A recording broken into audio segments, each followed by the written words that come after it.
Jadi ini sebuah kesaksian ya, dan fakta yang Pak Agus alami bahwa Bapak dipanggil oleh Presiden untuk menghentikan kasus IKTP Ya, yang mentersangkakan Setia Novanto ya, waktu itu menjadi Ketua DPR. ya. Bapak bersaksi itu ya? Saya bersaksi. Saya bersaksi dan itu memang terjadi yang sesungguhnya saya alami sendiri. Saya awalnya tidak cerita kepada komisioner yang lain, tapi setelah beberapa lama itu kemudian saya cerita. Bisa merasakan KPK itu mau dijadikan sebagai alat kekuasaan. Mohon maaf, ini perlu saya ungkapkan karena semuanya harus jelas dan saya pikir baru sekali ini saya mengungkapkannya di media yang kemudian ditonton orang banyak. Bicara pada beberapa teman sudah, tapi kepada media seperti ini belum. Mohon maaf, kenapa saya kemudian tadi di depan juga menyoroti tone of the top, keinginan Pak Jokowi itu kemudian perlu juga menjadi perhatian kita. Saya terus terang pada waktu kasus IKTP, saya dipanggil sendirian oleh Presiden. Presiden pada waktu ditemani oleh Pak Pratikno. Jadi saya heran, biasanya memanggil itu berlima, ini kok sendirian.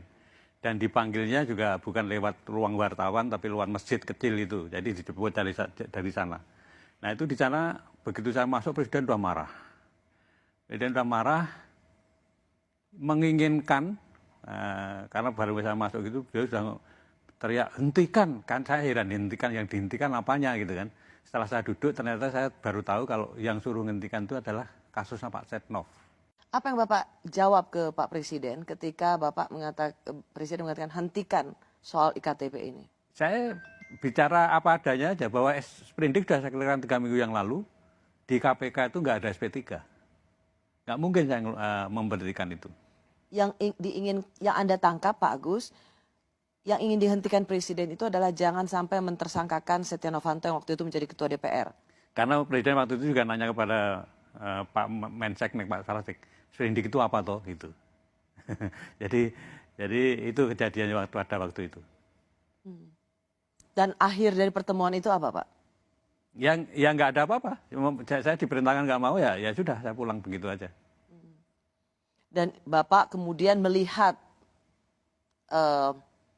time frame-nya atau waktu demi waktu, bagaimana kemudian ada pelemahan KPK, Ya. salah satunya dari kesaksian yang baru saja Pak Agus Raharjo katakan bahwa memang karena pimpinan KPK independen, tidak bisa diperintah oleh kekuasaan, maka dengan cara mengubah undang-undang KPK lah pimpinan KPK dapat diatur. Ya. Itu salah satu yang setelah kejadian revisi undang-undang KPK kemudian menjadi perenungan saya. Oh ternyata pengen KPK itu bisa diperintah-perintah gitu. Setelah itu, bagaimana relasi Pak Agus dan pimpinan KPK lainnya dengan istana? Pada waktu revisi undang-undang KPK, semua orang mungkin tahu. Pengen ketemu nggak diizinkan. Bahkan bukan hanya ketemu Presiden, ya, ketemu Menteri Kumham saja tidak diizinkan. Pimpinan KPK waktu Ya. itu? Jadi itu yang kami rasakan. Kemudian saya kemudian diajak Pak Laude Muhammad Syarif ya, ketemu dengan Menteri Kumham, tapi draftnya juga nggak ditunjukkan. Jadi sampai terakhir itu kami nggak tahu sebetulnya yang direvisi ini apa, itu kita nggak tahu. Itu kejadian yang kami alami terakhir kami di KPK. Jadi seperti pimpinan lembaga negara pemberantasan korupsi yang kemudian terasingkan. Ya.